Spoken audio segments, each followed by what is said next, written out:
Hello दोस्तों, study mode में आपका स्वागत है। बिहार सब इंस्पेक्टर 2019, बिहार दरोगा मुख्य परीक्षा 2019। आज हम संधि देखने वाले हैं।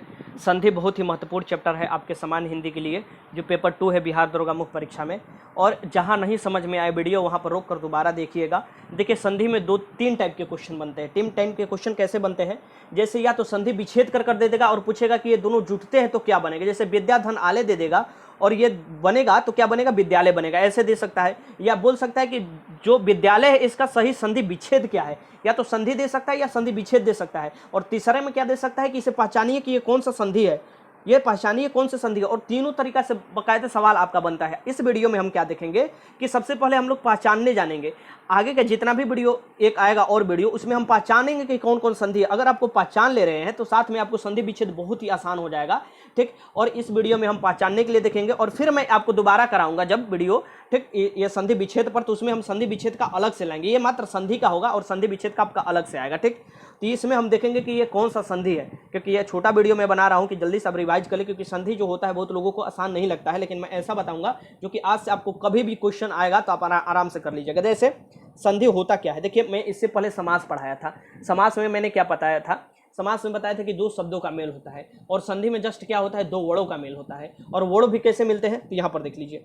जब दो वर्ड पास पास होते हैं तो पहले शब्द के अंतिम वर्ण और दूसरे शब्द के प्रथम वर्ण के साथ मेल होता है, उसे हम लोग क्या कहते हैं? और जो विकार उत्पन्न होता है उसे ही हम लोग संधि कहते हैं। जैसे विद्यालय हम ले लिए तो विद्या, विद्यालय हुआ। विद्यालय में क्या हम इसे तोड़े पहले तो विद्या होगा, विद्या धन आलय, विद्या धन आलय जो होगा आलय। ठीक, ये क्या होगा कि विद्या आ, इसका आ अंतिम वाला, और ये सेकेंड शब्द देखिए लास्ट वाला शब्द का शुरू वाला विद्या धन आलय, ये आ, ये तो मेल खाता है ना। विद्यार्थी में जैसे खाता है विद्यार्थी, विद्या धन अर्थी, तो आ विद्यार्थी, विद्या विद्या विद्या का आ आता है और अर्थी का अ आ जाता है, तो ये हो जाता है मिलकर हो जाता है क्या? आम हो जाता है, जो कि बाद में मैं बताऊंगा क्या मिलकर होता है।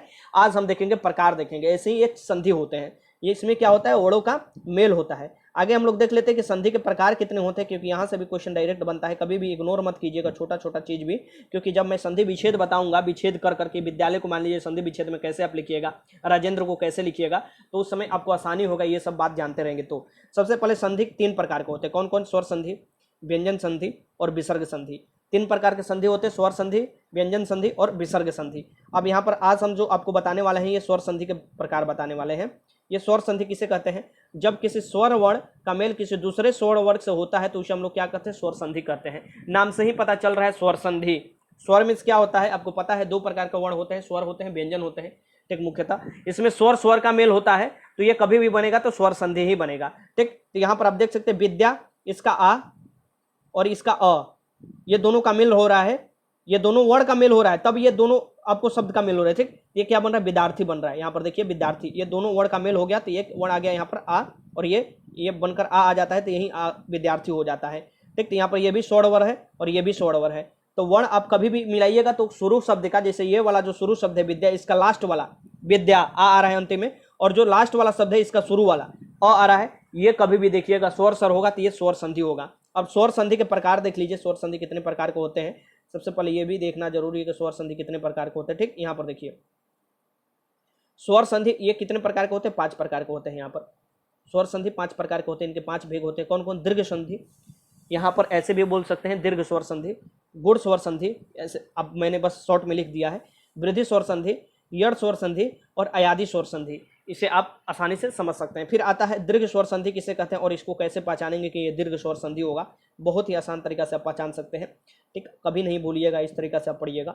यहाँ पर देखिए दो स्वर वर्ण दीर्घ स्वर संधि में क्या कहते हैं? कभी भी ये तो स्वर संधि का ही पाठ है तो कभी भी स्वर वर्ण ही आएगा। ठीक, जो स्वर वर्ण मिलकर दीर्घ हो जाते हैं उसे हम लोग यदि दीर्घ हो जाते हैं। दीर्घ में क्या होता है? देखिए दीर्घ स्वर हम बताए हैं आपको, दीर्घ स्वर और हर्ष स्वर में कहीं डिफरेंट, बड़ा वाला में जाकर देख लीजिएगा, मैं वहां पर बताया था फर्स्ट क्लास में ही कि दीर्घ उसे बोलते हैं जिसमें आपको डबल समय लग जाता है आपको हर्ष से।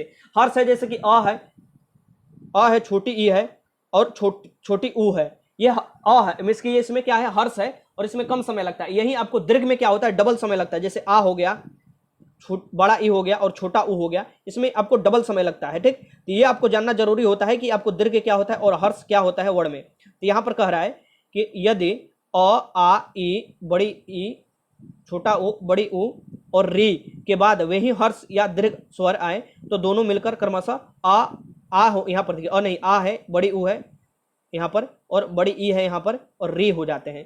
कहने का मतलब बहुत आसान तरीका से यहाँ पर समझिए, कह रहा है कि कभी भी दीर्घ दीर्घ स्वर भी मिलेगा तो क्या होगा, दीर्घ ही होगा। जैसे कि यहाँ पर देखिए, जैसे यहाँ पर देखिए आ भी मिलेगा तो आ ही होगा। कभी भी हर्ष हर्ष भी मिलेगा, हर्ष स्वर तब पर देखिए हर्ष में क्या अ है, कभी भी मिलेगा तो ये आ ही होगा।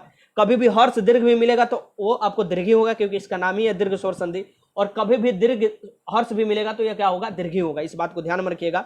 और यहाँ पर देख सकते हैं कि छोटी ई मिला है फिर भी बड़ी ई हो जाता है, बड़ी ई मिला है फिर भी बड़ी ई हो जाता है, बड़ी ऊ छोटा ऊ मिला है फिर भी बड़ी ऊ हो जाता है, बड़ी ऊ मिला है फिर भी बड़ी ऊ हो जाता है, छोटा ऊ बड़ी ऊ मिला है फिर भी बड़ी ऊ हो जाता है।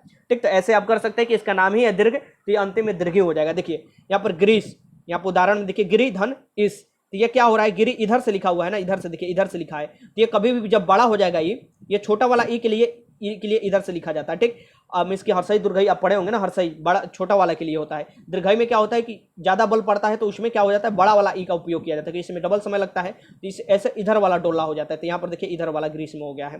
ठीक, यहाँ पर देखिए शिवालय में भी देख सकते हैं, यहाँ पर ठीक कोणार्क में देख सकते हैं। ये आप पहचानने के लिए कैसे पहचानिएगा कि ये कौन सा संधि है, दीर्घ कैसे ये पहचानेंगे कि दीर्घ स्वर संधि है, इसके लिए मैं आपको ट्रिक बता रहा हूँ। ट्रिक मैं नीचे लिखा हूँ, देखिए आज हम बस पहचानने के लिए देख रहे हैं क्लास।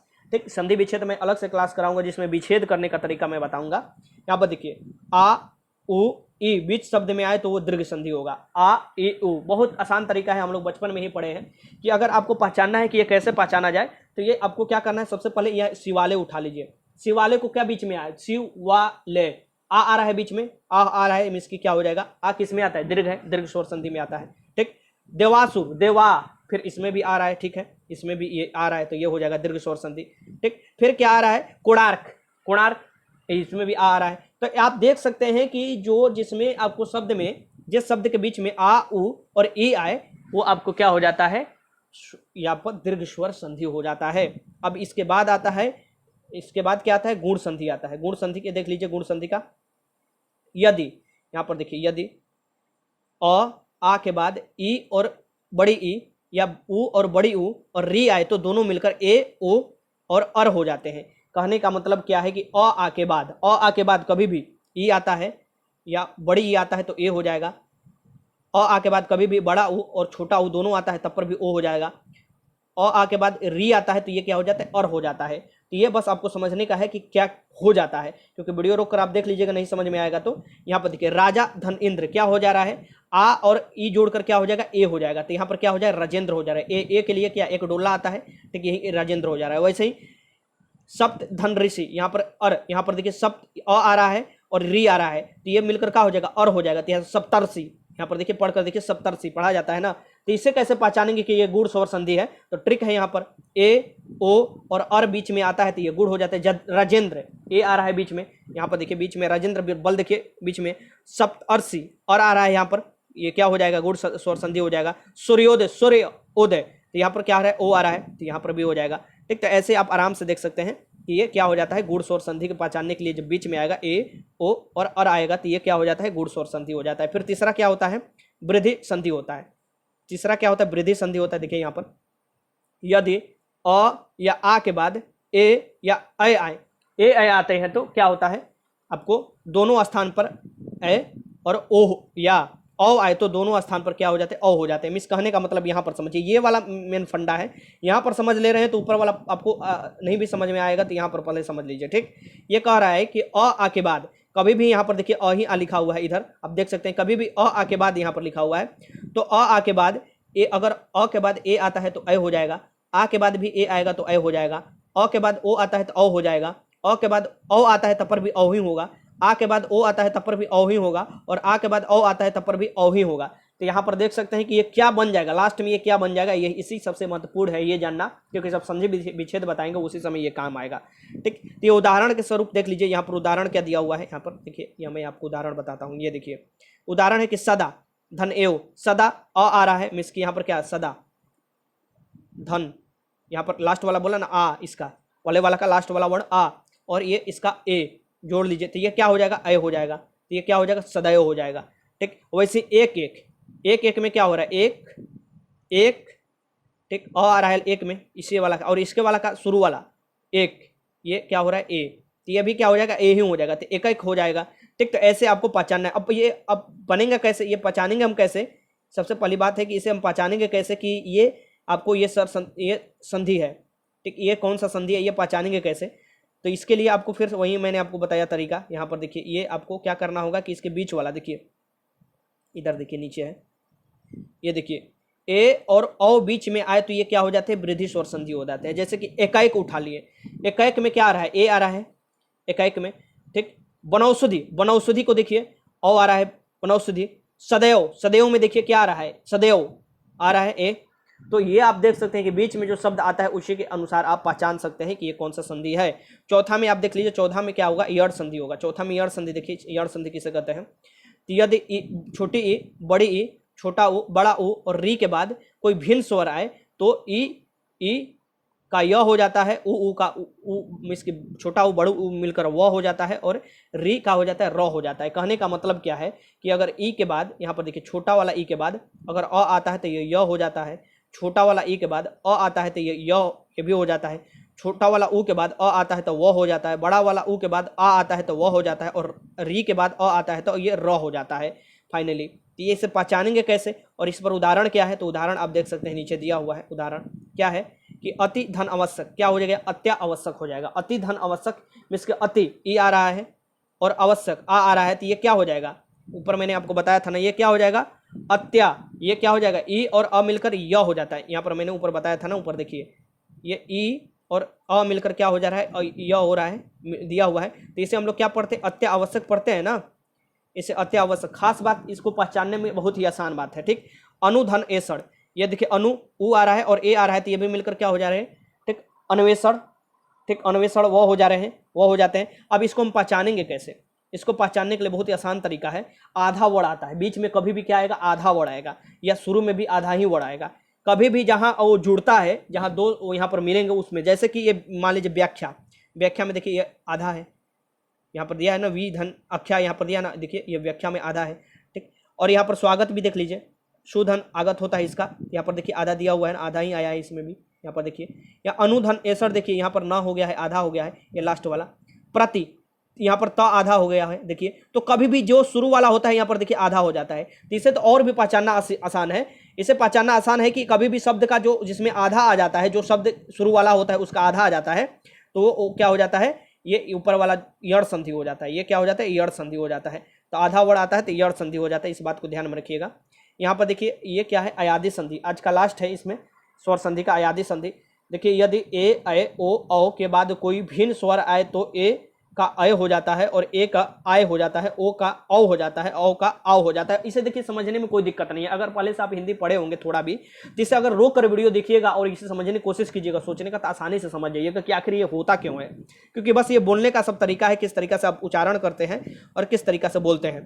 ठीक, अब यहाँ पर देखिए इसका, जैसे कि मैं आपको बता दूं, ए के बाद अ आता है तो अय हो जा रहा है, ए के बाद ए के बाद अ आ रहा है, फिर भी आय हो जा रहा है। यहाँ पर ओ के बाद अ आ रहा है, औ हो जा रहा है, औ के बाद अ आ रहा है, आव हो जा रहा है। तो ये आपको बन जा रहा है। तो ऐसे ही आपको बनेगा, जैसे कि ने धन अयन, ने धन अन क्या हो जाता है, नयन हो जाता है। क्योंकि यहाँ पर देखिए ने मिस ए आ रहा है और इसका अ आ रहा है, तो ये क्या बन जा रहा है, ए अ मिलेगा तो क्या बनेगा, अय बनेगा। तो यहाँ पर क्या हो जाए, न अयन, अयन यहाँ छिपा हुआ है ना, नयन। ठीक, यहाँ पर देखिए गौधन गायक, पौधन अन पवन, पौधन अक पावक। तो ये आपको बहुत आसानी से ये समझ जाइएगा कि ये क्यों होता है। ठीक, फिर इसे समझने के लिए क्या करना होगा आपको कि अय, आय, औ और आओ अगर शब्द के बीच में आए तो ये क्या होते हैं, अयादि संधि होते हैं। ये शब्द के बीच में आते हैं तो अयादि शब्द होते हैं, अय, आय, अय, आओ। यही ये आपको, जैसे कि ये जो यहाँ पर बन रहा है, बस वही ट्रिक में आपका है। यहाँ पर जो बन रहा है वही ट्रिक में आपको लिखा हुआ है। देखिए मैं आपको बताता हूँ कहाँ पर, ये रहा आपका, देखिए यहाँ पर जो बन रहा है ना, वही ट्रिक में है कि ये बीच शब्द में आएगा या शुरू वाला शब्द में आएगा। देखिए नयन, नयन, तो यहाँ अय, अय आ रहा है, अय यहाँ पर देखिए। ठीक, यहाँ पर पवन, पवन के बीच में देखिए पवन, पवन यहाँ पर क्या अ आ रहा है। ठीक। तो ये आप देख सकते हैं कि ये आसान से आप समझ सकते हैं कि इसे समझने के लिए क्या है कि बीच वाला शब्द को उठा लीजिए, इसके शब्द को उठा लीजिए, उसका बीच वाला देखिए कि उसमें क्या उच्चारण आ रहा है, लेकिन उच्चारण अच्छा होना चाहिए आपको अच्छे तरीका से। देखिए पहला ये देखिए पहचानने वाला स्वर संधि में खत्म होता है और सबसे ज्यादा क्वेश्चन यही से बनता है, इस बात को ध्यान में रखिएगा। पहला जो है यहाँ पर देखिए दयानंद में प्रयुक्त संधि है, तो मैंने क्या बोला था, शब्द सबसे पहले आपको शब्द ही उठा लीजिए। ये क्वेश्चन आया हुआ क्वेश्चन है पिछली बार। तो दयानंद, दाया, दाया क्या आ रहा है, आ रहा है, दया आ रहा है ना बीच में, ठीक। दया, दया आ रहा है, तो ये क्या है, आ क्या है, ये दीर्घ है, और ये दीर्घ में क्या है, दीर्घ स्वर संधि हो जाएगा, यहाँ पर दीर्घ संधि या दीर्घ स्वर संधि हो जाएगा। ऐसे ही क्वेश्चन आता है, डी हो जाएगा इसका। मैंने पहचानने के लिए बताया था ना कि बीच में आ आना चाहिए, ठीक, या बड़ी ई आना चाहिए या बड़ा ऊ आना चाहिए, ये दीर्घ स्वर संधि में होता है। फिर सदैव में प्रयुक्त संधि है। अब सदैव किस प्रकार का संधि है ये आपको बताना है। सदैव, सदा धन एव, यही तो होता है सदैव। सदा ये आ आएगा बीच में, ठीक, आधा सदा शुरू वाला में आएगा और एव आएगा, ए आएगा, तो ये क्या बनकर हो जाएगा, ये देखिए स्वर मिल रहा है, स्वर मिल रहा है, तो ये क्या हो जाएगा, ये स्वर संधि हो जाएगा, ठीक। तो ऐसे क्वेश्चन आते हैं। आज तो ही मैंने क्वेश्चन लिया, काफी वीडियो लंबा होगा इसलिए, ठीक। तो वीडियो अच्छा लगा तो लाइक कीजिएगा, अगर नहीं समझ में आता है तो फिर से देखिएगा, और मैं बहुत साधारण भाषा में समझाने की कोशिश किया हूँ। आई होप आपको समझ में आया होगा, ठीक। देखिए मैं अब पहले आपको इस प्रकार से बता दूंगा कि क्या क्या संधि होता है और कैसे आपको पहचानना होता है, फिर मैं आपको बता दूंगा संधि विच्छेद कैसा होता है। बहुत ही अच्छे तरीका से फिर आपका संधि कंप्लीट हो जाएगा, ठीक। वीडियो अच्छा लगा तो लाइक कीजिएगा। वीडियो देखने का आपका बहुत बहुत धन्यवाद।